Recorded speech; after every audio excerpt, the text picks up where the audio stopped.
So, again, the good book said, many will come in my name. Okay? Many are called, but few are chosen. So, you can't say that these people that is not serving the one true God in heaven, who created the earth and everything up under the sun and heaven and hell, um, ain't serving their gods, many gods of the world, because it's written. It's written.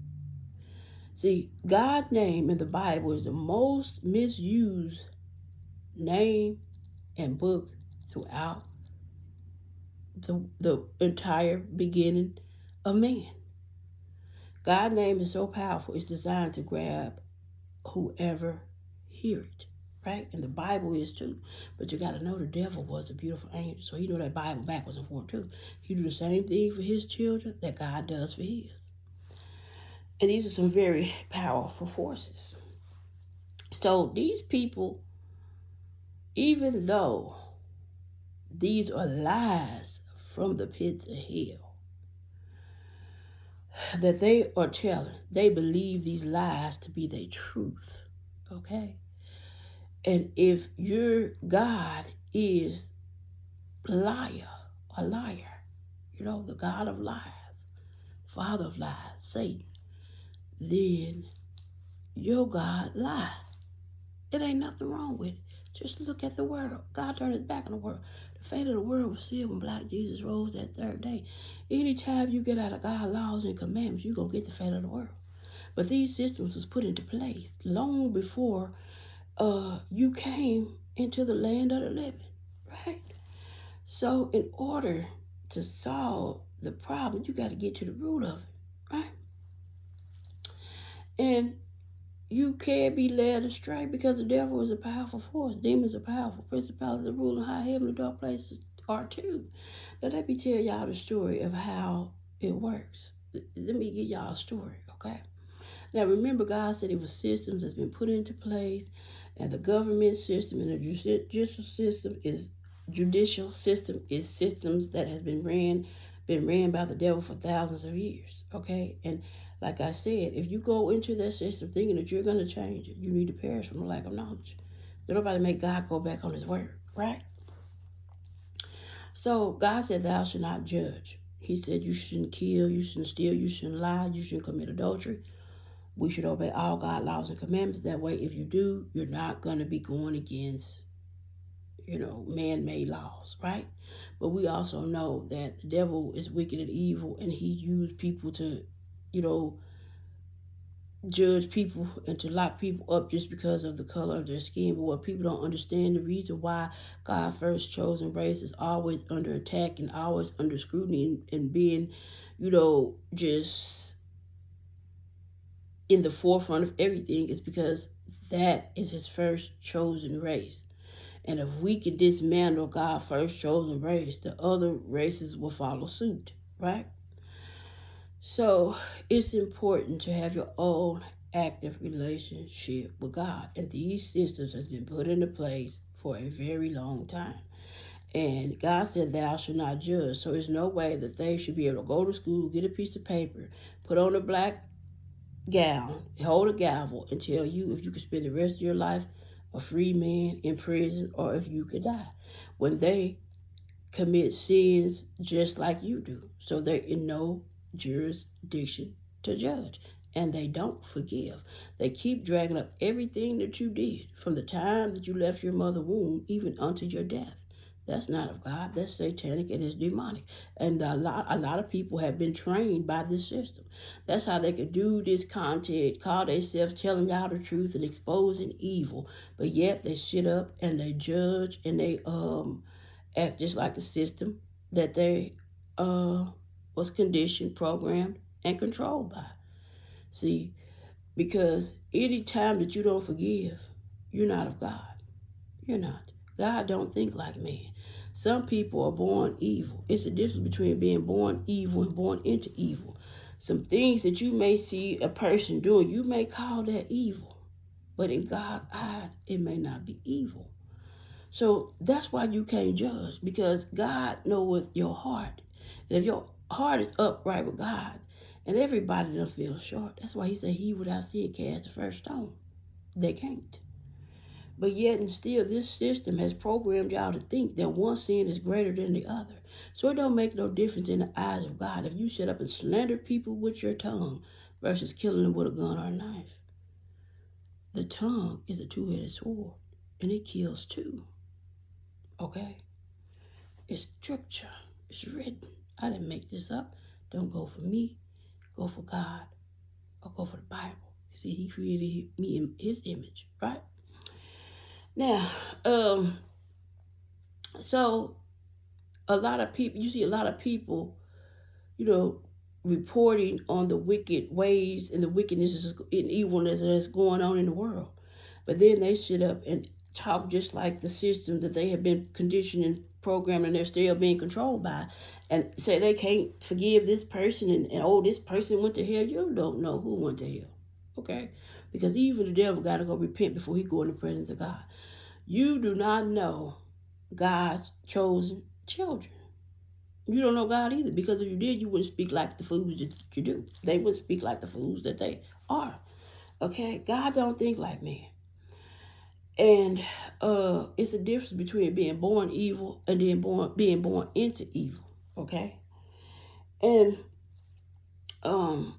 the world has conditioned people to thinking that they can tell as many lies as they want to, as long as they mix some truth in there and throw God up in it.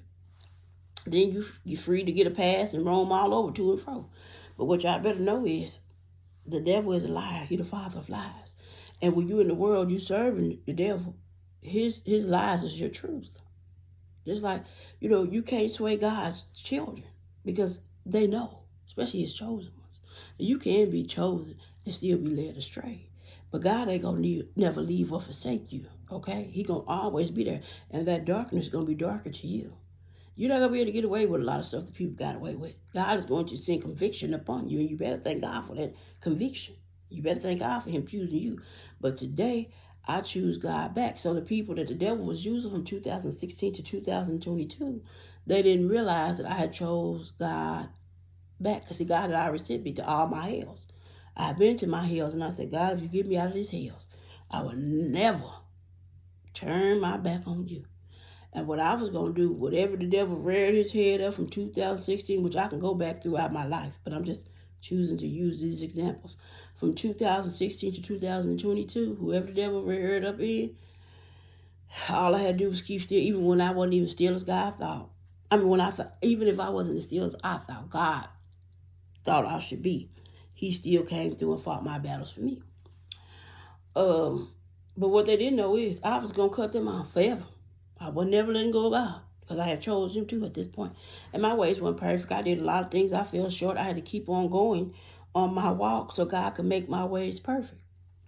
Which I don't blame any demonic force that I chose to intertwine my soul with when I didn't have enough knowledge, wisdom, and understanding about, who God created me to be, who God was. And, I didn't really know a lot of things until I started to take God serious and I started to walk with him, even though he was revealing stuff to me throughout my life. But I'm saying when you take it serious with God and he begin to show you things, you see things differently. Because believe it or not, sin causes you to be blind. Not only does it cause you to be unclean, it causes you to be blind. And you can't even hear properly, So that's why it's important to have your own active relationship with God, And but I had been through my hells and I was like, no, and it was nobody that I had intertwined my soul with. If I was dumb enough to have a kid, but God gave me 3 chances, so I can't blame nobody but me, right? It was only 2 men that I allowed to love me that was ever really worth me intertwining my soul with. It was not one demonic force that I was dumb enough to have a kid by. God did answer my prayers. And he said, now I gave you 3 chances, so you can't blame nobody but you. So sometimes God will give you exactly what you want, what you pray for. But anyway, but he's going to warn you first. So who am I? I'm that warning before destruction, right? But anyway, I don't blame nobody. I take full responsibility for every sin that I committed because I made the choice to do it, right? And today I know better. And I know those demonic forces, I should have looked in there and one of them. twice, but except for the 2 real men that I had allowed. And I had plenty of real men that wanted to love me. I just was making poor choices, right? So I loved one demonic force, out of the demonic forces that I chose to intertwine my soul with, and it was 2 real men, but I only loved one of them, right? That I allowed to love me properly, because I could attract good and evil, that's just life. But today, I know what it's like to love a demonic force, and I know what it's like to love a good man, a good person, right? So if I never get that again, I'm okay with it. I know what it's like, right? But my point is, you could be chosen and you could be led astray, but God will never leave or forsake you. And the best thing that you could do is go ahead and surrender and choose Him too, because you ain't gonna be able to get around it. But these devils, demons, and principalities that rule in high, heavenly, dark places, and these spirits are some strong forces. It's not as easy as people think once you get trapped into living in the devil's mansion. Now, let me give y'all a story. See, you go, and I'm sure that you done heard about this mansion, or somebody in your family done heard about it. You heard somebody talking about it, or maybe you just simply never heard about it, and it's too far back in your generation for your ancestors to be done spoke about it. But anyway, so you're only going to be led by 2 forces: God, His black Jesus, Holy Ghost, His angels, the devil, demons, and principalities ruling high, heavenly, dark places. So let's say it's 3 of y'all, and one of your friends go to the mansion. When you walk up, it's like everything up under the sun, right? The gates to enter is pearly gates. You see the gold floors, ground you walking on. You can see the glistening from the, how on sometime when they had them shine, they done shine up on commercial. It'd be like ding. You can see the ding, blinging and dinging. So you like, oh wow. So this friend like, oh wow. So he get up to the mansion. At the door he has somebody to greet him and say, sign your name on the guest list. And we need you to sign a contract agreeing not to speak about anything that you see unless you're instructed to. And then you head on up to the door and ring the doorbell. And they're gonna let you in. So you like, okay. You sign your little name, sign a little contract. You get to the door, you're greeted. Welcome. This is my house. Everything that you see from the gate to the back of the trees is mine. And it can be yours if you come and live with me. You'll have to sign your lease, and then everything that's mine is yours. Now, you cannot touch nothing. This is your first time. Let me give you a tour to let you see everything that's yours. Once you come live with me, what's mine is yours. So they go through, they're like, okay, you see, let's say 3 blocks of meat, all kind of meats over here, smell good, barbecue, fried, baked. You see a roll carbs, oh, it's smelling good, boiled bread. Over here, you see every beverage that you can have over here. And then these floors in here, silver and gold. You get to looking around, you see everything up under the sun, right? He take you to the back of the mansion, and you look out and you see the pool, you see every animal, everything up under the sun, all the way back to the trees. And it's all this can be yours. Then y'all come back to the front of the mansion after your tour. And he say, now go tell your friends. But you can't tell nobody else but your friends from your neighborhood. And since you was obedient and you didn't touch anything, I'm going to gift you with this gold chain and this $100,000 in this car. Now go tell your friends, and you bring as many of your friends back as you can, okay? Because my job is to give y'all a better life. My life And the way that I do it is the better way, right? You coming straight from the slum. So you get in your car, he done gas, you probably put your seatbelt on, you burn rubber, you looking at your $100,000, looking at your gold chain. So you go back, and they see you and hear you before you coming. So they look and they pull up as you. You like, y'all won't never believe, I'm telling y'all won't believe what happened to me. So you telling your friends, let's say it's 3, but y'all out here at this time. You telling them, so they like, okay, well, we want to go too. That one friend sitting on the passenger side, he looking over at you. He looking at your gold chain, your $100,000. He becoming more jealous and envy. So he really want to get to this mansion because he want to have more than you. He really want to take what you got. But since you going to turn him on to it, he just going to, be in disguise and play like he jealous and envy and want everything times 10 that you showed him that you got, right? You got your friend in the back that's probably been raised right. And somebody in his bloodline most definitely has told him about this mansion, So they first like, well, he said he didn't have to do nothing. All he had to do was sign the contract because he was obedient. He got this car changed and this $100,000. So let me go see, But in the back of their mind, whatever they auntie or grandma, whoever had a religious background or the spiritual background, because I don't believe in religion, right? Whoever had a spiritual background probably told them, now this is this and that is that.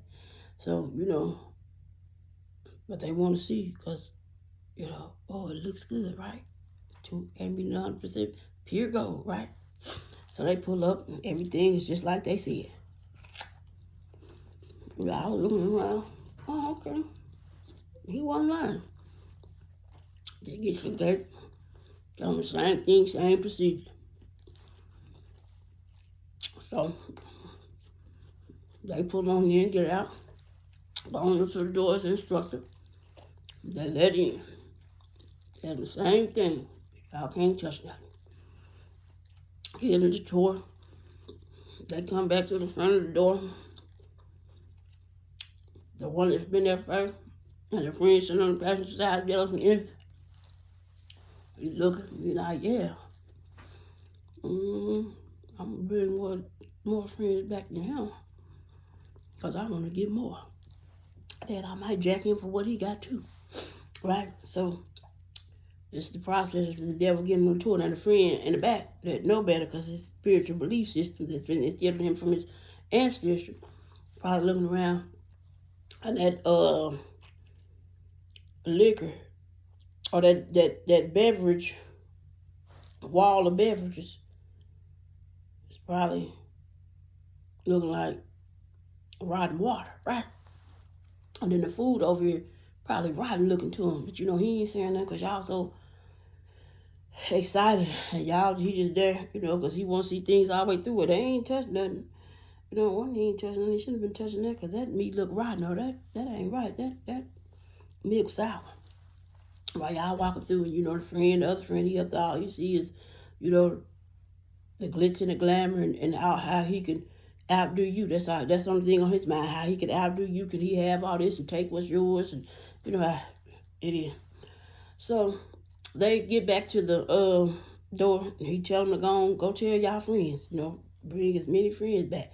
Y'all gotta sign a lease, to live here. So they done drove off in their cars, but the last friend was like, wait a minute, that milk looked sour and that was like rotten water over there versus, purified water out the rock, spring water or wine or whatever. And that meat would look kind of rotten. So let me see. They might not be done gave me my $100,000. This diamond might not even be real. Let me do some investigating. He ain't even start up his car yet because he trying to find out is what he got real. The other two done drove off because they too busy trying to go brag and be in competition and tell everybody what they did and how they did and how they got it. And, they want to gather everybody back up so they can come to. So he gets to seeing thing. Wait a minute. No, she gets to seeing everything the glitter and gold. But when he get to the end, he found out his diamond real, his money real. He drive on off. He know he ain't never come back because some things done been revealed to him that the other ones didn't see because they done took off like rockets, right? So, probably didn't put their seatbelts on. They all meet back up in the hood, they up there recruiting, and, they all, man, what took you so long? And he be like, man, I seen some stuff that y'all probably should have stuck around, you know. Man, what you talking about? We was there, I've been there twice, man. You ain't seen that. He like, nah, I ain't going to live. Y'all can go live if y'all want to, but I'm telling y'all, that ain't right. My grandma was right, or my auntie was right. I'm out. So they gather up everybody they can fit in their car, take them back. They do the same thing. They sign their lease. They're there to live. And the devil go trick you as long as he can. Now, he probably showed up there to show you all the glitz and the glamour and everything that can be yours. And he probably disappeared and went on back to hell. And now that you living there, all you see is principalities, rule, and high heaven, the dark places, and demons. But you done already gave up everything. You done signed your lease, contracts, and you done gave up everything. And this is where you live at now. Now, some people, it's going to be like, wait a minute. I don't care about this contract or nothing else. I'm out. But some people are going to say, I got to go further. I got to get to the next level. I got to get to the back door. I want to see what's out there. I'm going to do whatever it takes. And some people going to be wheeled in and they're going to sell their soul and their kids' souls. It's written. Some people going to worship the devil because that's what they want to do. It's written. And plus, they done had the taste of this good life and they willing to do every and anything to get to the next level and to keep it. And the devil gonna keep on deceiving them because the only thing he will do is misuse them and use them to carry out his plots and his mission. Did he abandon them and gone back to hell? Then they left looking stupid like he do in real life, right? But then some of them, because, they don't care what it takes to live in this mansion and to have all this stuff, they're going to do whatever it takes. And then someone be like, I got to get my own. Well, can I have my own? I want my own, so I'm going to go all the way to the end. They snaking and stepping on everybody in the mansion, try to get to that top level. But if you pay attention to how the devil done trick folks in the world, it really wasn't worth it, right? Hold on.